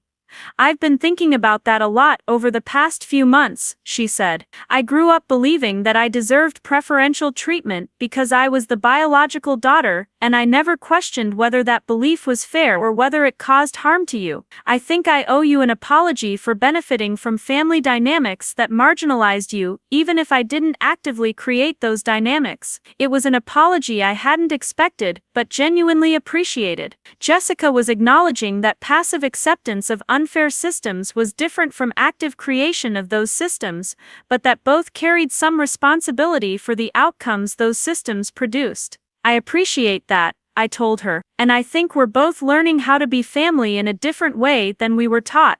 We're learning that equal partnership is more productive than hierarchical relationships, and that acknowledging past problems is more useful than pretending they didn't exist." Jessica smiled with what looked like relief. "I'm glad we're learning that together," she said, "because honestly, running this company alone would be overwhelming, and I'm grateful that we can share the responsibility and support each other through the challenges." It was a moment of genuine connection that felt like the beginning of a sibling relationship based on mutual respect and collaborative partnership rather than competition for limited family recognition and approval. Robert was released from the hospital after a week, with strict instructions about medication, diet, exercise, and stress management that would fundamentally change his lifestyle and his approach to work. Linda transformed their home into a cardiac recovery facility, managing his medication schedule, preparing heart-healthy meals, and enforcing the activity limitations that Robert found frustrating but necessary. 2 weeks after his release, Robert called a family meeting at the house to discuss business transition plans and his intentions for stepping back from active company management.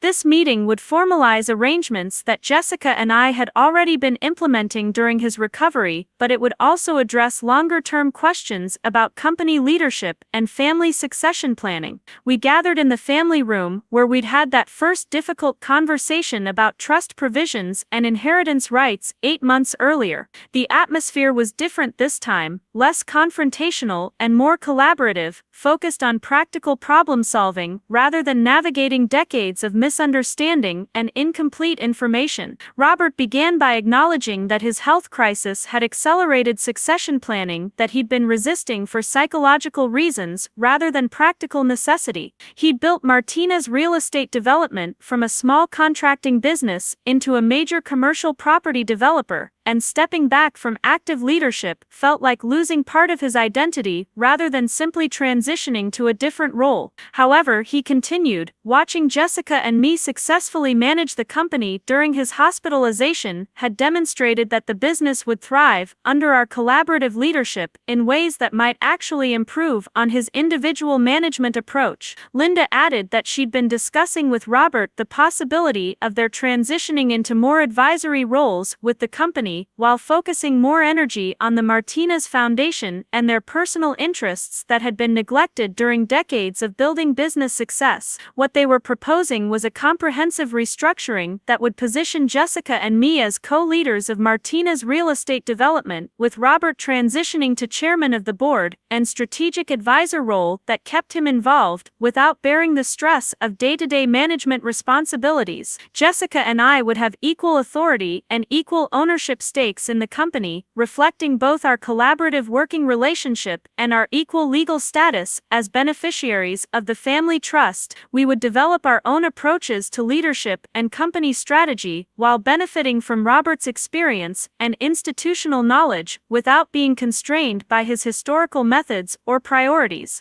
The proposal was remarkably close to the collaborative succession plan that Jessica and I had been discussing informally during late-night planning sessions at the office. It recognized our different strengths, provided structural support for our partnership, and created space for us to develop our own leadership style while maintaining continuity with the company's established reputation and client relationships. But more importantly, the proposal treated us as equals without qualification or asterisk. There was no suggestion that Jessica's biological relationship to Robert gave her superior claim to leadership, or that my adopted status made me a junior partner who should defer to her judgment. We were positioned as equal heirs to a business that we would lead together based on our respective capabilities rather than our genetic relationships to the family patriarch. Over the following months, we implemented the succession planning with kind of careful attention to both practical details and symbolic messaging that successful transitions require. Jessica and I were announced as co-presidents of Martinez Real Estate Development in a press release that emphasized our complementary expertise and collaborative leadership approach. We restructured company operations to reflect our partnership, dividing responsibilities in ways that played to our individual strengths while ensuring that major decisions required consultation and mutual agreement.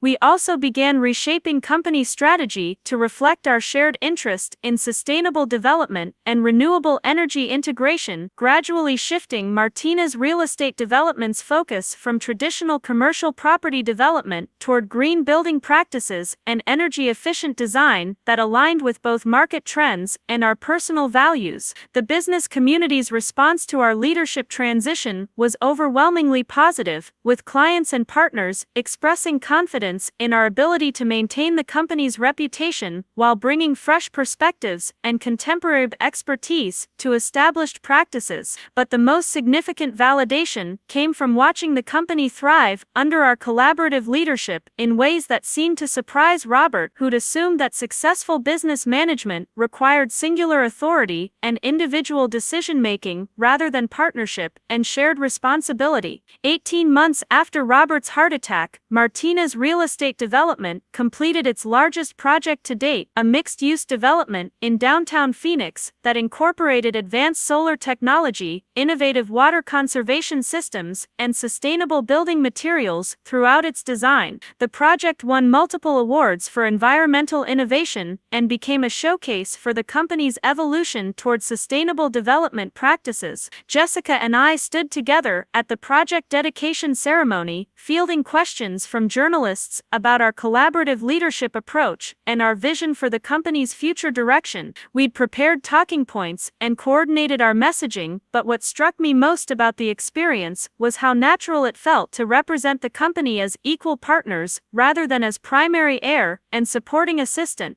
Linda and Robert attended the dedication ceremony, clearly proud of what the company had achieved under our leadership, but also visibly relieved to be participating as supporters rather than bearing the full weight of responsibility for business success and public representation. After the ceremony, Robert pulled me aside for a private conversation in the lobby of the newly completed building. He wanted to apologize, he said, for the years when he'd failed to recognize my capabilities and potential contributions to the family business. He'd been so focused on traditional succession planning that positioned biological children as natural heirs that he'd missed the obvious reality that adopted children could be equally talented, equally committed, and equally deserving of leadership opportunities. He'd also failed to understand, he continued, that Margaret Chen's insistence on protective trust clauses hadn't been evidence of distrust in him and Linda as parents. It had been evidence of her wisdom about human psychology and family dynamics, her understanding that even well-intentioned people could fall into patterns of preferential treatment based on biological relationships rather than actual merit.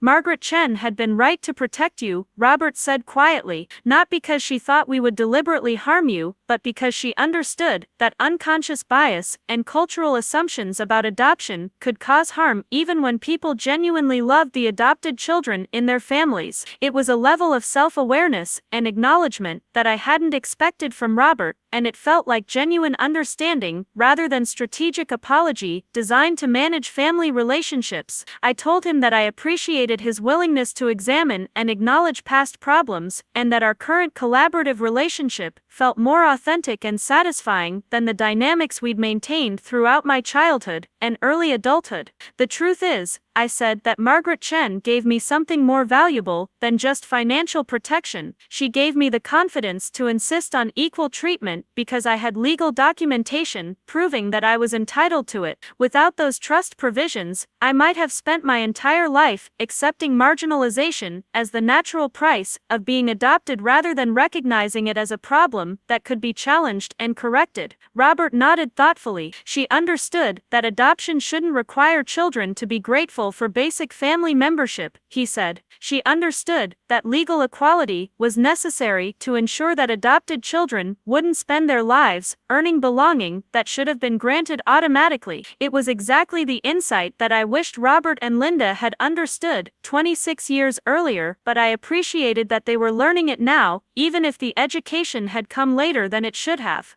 The Martinez Foundation also underwent significant restructuring during this period, expanding its mission to include programs specifically designed to support adopted children and foster youth in developing financial literacy, professional skills, and the kinds of resources that would allow them to claim their place in the world with confidence rather than dependence. I took primary responsibility for designing and implementing these programs, drawing on my own experience of discovering Margaret Chen's protective trust provisions and using that discovery to transform my understanding of my rights and capabilities. The Foundation's adoption support programs quickly became its most impactful initiatives, providing comprehensive assistance to young people who were navigating the complex transition from foster care or adoption situations into independent adulthood. We offered financial education workshops, professional mentoring, college scholarship support, and legal assistance for young people who needed needed help understanding their rights related to inheritance, family relationships, and financial planning, but more importantly, we offered validation that adopted children and foster youth deserved resources and opportunities based on their inherent worth rather than earning support through perfect behavior and constant gratitude. 3 years after that charity gala, where I'd overheard Patricia Valdez and Janet Morrison discussing my status as someone who would always be the adopted one, the Martinez Foundation hosted a recognition dinner for program participants who'd successfully completed our financial literacy and professional development initiatives. Patricia Valdez and Janet Morrison were both in attendance, still serving on the foundation board and still participating in Phoenix's charitable giving community. When they approached me during the cocktail reception to offer congratulations on the foundation's expanded program, I had the opportunity to address directly the conversation I'd overheard years earlier. "I'm glad you could be here tonight," I told them, "to see what the foundation has accomplished in supporting adopted youth. I think there's sometimes a misconception that adopted children should be grateful for whatever opportunities they receive, when in fact, they're entitled to the same resources and support as any other children in their families." Patricia had the grace to look uncomfortable. "I think we've all learned a lot over the past few years about adoption and family dynamics," she said carefully. Janet nodded. "Your grandmother was remarkably progressive in her understanding of these issues," she added.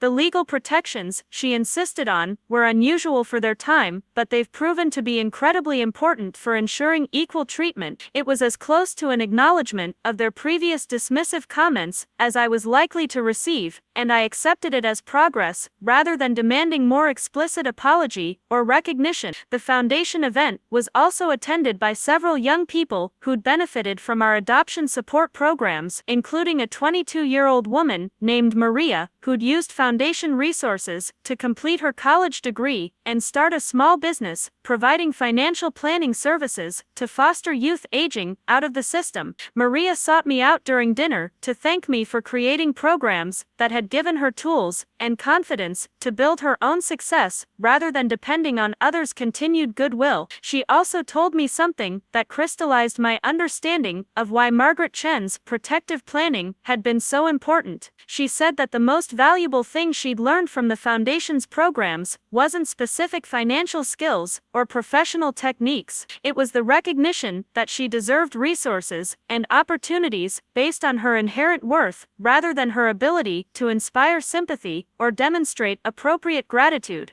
That recognition, she explained, had transformed how she approached relationships, career development, and financial planning. Instead of positioning herself as someone who needed rescue or charity, she'd learned to position herself as someone with valuable skills and legitimate claims to opportunities and resources. It was exactly the transformation I'd experienced when I discovered Margaret Chen's trust provisions and understood that my place in the Martinez family was protected by law rather than dependent on continued good behavior and constant appreciation. 5 years after discovering the trust documents that revealed Margaret Chen's comprehensive planning for my protection and success, I attended a ceremony at Arizona State University where the Martinez Foundation was endowing a scholarship program specifically for adopted students and foster youth pursuing degrees in business, finance, and entrepreneurship. The scholarship program was being named in honor of Margaret Chen, recognizing her visionary understanding of the resources and protections that adopted children needed to thrive rather than simply survive. During the ceremony, I had the opportunity to speak about Margaret Chen's influence on my life and her strategic approach to ensuring that adoption resulted in genuine equality rather than conditional inclusion. I told the audience of students, faculty, and foundation supporters that Margaret Chen had understood something crucial about family relationships and legal protection. She'd understood that love alone wasn't sufficient to guarantee equal treatment, particularly in families where adoption intersected with significant wealth and business succession planning. She'd also understood that financial independence was necessary for adopted children to claim their place in families without fear that asserting their rights would result in loss of support or belonging. Most importantly, I continued, she'd understood that adopted children shouldn't have to spend their lives earning belonging that biological children received automatically. She'd created legal protections that allowed me to insist on equal treatment rather than hoping for it, and those protections had transformed not just my financial security but my understanding of my worth and my rights. The scholarship program we're establishing today, I concluded, is designed to provide other adopted students with similar tools and resources, not because we think adopted children are incapable of succeeding on their own, but because we recognize that structural protections and financial resources allow people to claim their capabilities with confidence rather than constantly proving their worthiness for continued support. The audience's response was enthusiastic, but what mattered most to me was seeing the faces of adopted students in the crowd who were hearing validation that their struggles with belonging and their questions about their place in families weren't individual failures but responses to systemic dynamics that affected many adopted children. After the ceremony, several adopted students approached me to share their own experiences with family dynamics, inheritance questions, and the challenge of navigating relationships where biological and adopted children were treated differently despite claims of equal love. One young man told me that he'd been discouraged from asking questions about his inheritance rights because raising such questions was interpreted as greed or ingratitude rather than legitimate interest in understanding his legal status and future security. Another student shared that she'd been explicitly told she shouldn't expect to inherit equally with biological siblings because adoption was a privilege rather than a permanent family membership.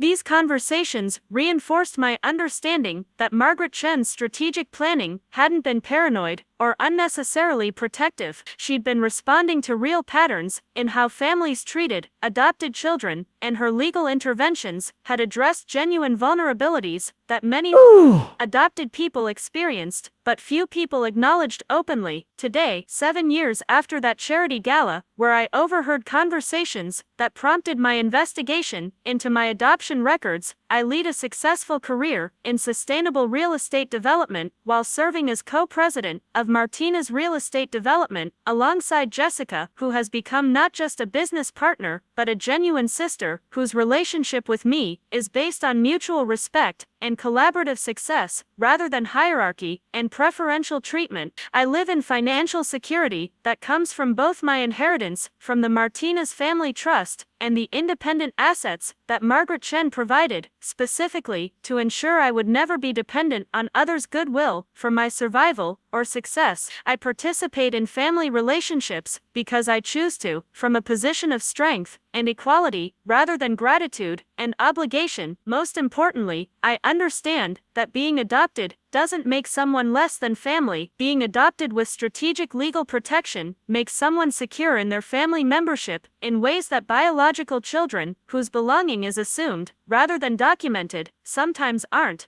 The whispers about my not being real family proved to be exactly wrong. I was the most protected family member, with legal documentation of my status that couldn't be argued with or diminished through changing preferences or evolving family dynamics. Margaret Chen had given me the tools to claim my belonging, and I'd learned to use those tools with the confidence she'd always believed I possessed. The adoption papers that were supposed to make me feel grateful for inclusion had actually proved I was the chosen heir, deliberately selected and strategically protected by someone who understood that love and legal security were both necessary for true family membership. I had been claimed, not rescued. I had been protected, not patronized. I had been given tools to insist on equality rather than hope for kindness, and in learning to use those tools, I discovered that belonging wasn't something you earned through perfect behavior. It was something you claimed through understanding your rights and insisting on treatment that reflected your documented status rather than others' assumptions about your worthiness. Margaret Chen had known that lesson 26 years before I learned it, and she'd loved me enough to ensure I would eventually understand it, even if it took decades for that understanding to develop. That was the real inheritance she'd given me, more valuable than money or property or business interests. She'd given me the documentation I needed to claim my place in the world, with confidence rather than apology, with legal backing rather than emotional vulnerability, and with the resources necessary to insist on equal treatment rather than grateful acceptance of whatever consideration others chose to provide. I had been chosen, and the papers proved it. Up next, you've got two